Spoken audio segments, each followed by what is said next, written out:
everybody here have a favorite story? Let me see a show of hands. Can you think of a favorite story that you have from your childhood maybe, or your adult years? Me too. In every story, there are some basics you can count on. There's going to be a protagonist, that's the hero.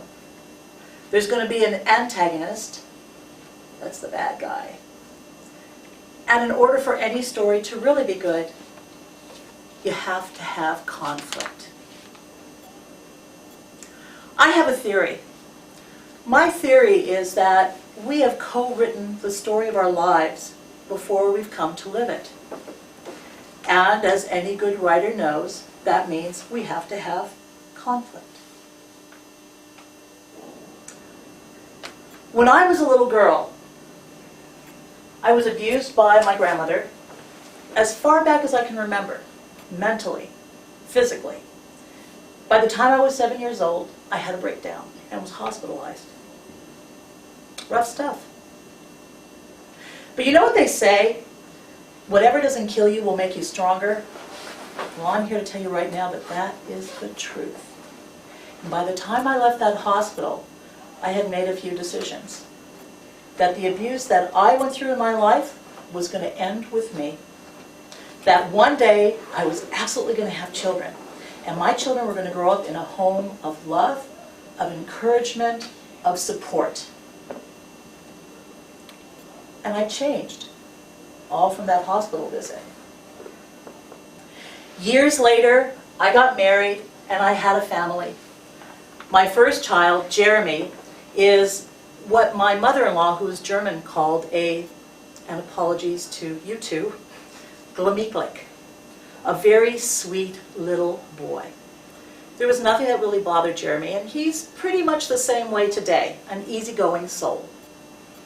So you can imagine my shock when one day he and I were in the car, driving to the supermarket, when I heard him say at 4 years old, "Oh, I hate that woman so much. I wish she was alive so that I could kill her." I was in shock. In fact, even as I tell you now, I can still feel my heart stop for a second.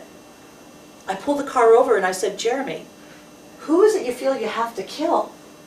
"Your grandmother. She did terrible things to you. I hate her." Oh, I realized he overheard a conversation between my mother and myself. You see, ever since my mother found out that she knew about the abuse, my mother had been apologizing to me, almost until the day she died. And Jeremy, unfortunately, overheard a conversation that she and I had. I really didn't want him to know about that. I didn't know what to do. All I really wanted to do was make Jeremy's world right.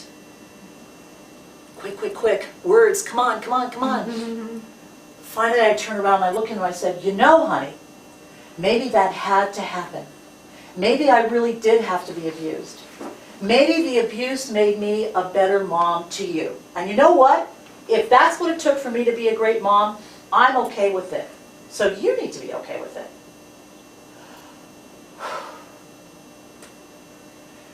It changed his world in one moment. Better than that, it changed my world in one moment. All of a sudden, I went from being this victim, this person who suffered this abuse, that even though I was over it in some ways, I was still feeling a lot of pain from it. All of a sudden, I went from being a victim to being the heroine of my own story. It changed everything that I did from that moment forward. And believe me, a lot of things happened that were not great. But every time they would happen, and I would get over the initial shock of what had happened, I'd stop myself and say, "Wait a minute, I'm the heroine of this story. How would Harry Potter get out of this? I need to do the same." It changed the dynamics in every way and in everything that I did. I share this with you today for one reason only. I want to ask you, what's your story? Every single one of us have had great conflict, have had great heartache, and have had to overcome some kind of adversity.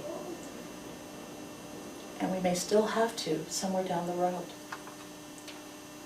But it's how we look at our story and what we do with our story that helps us cope with our story.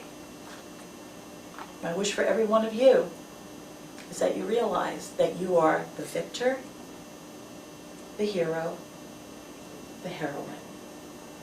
Madam Toastmaster.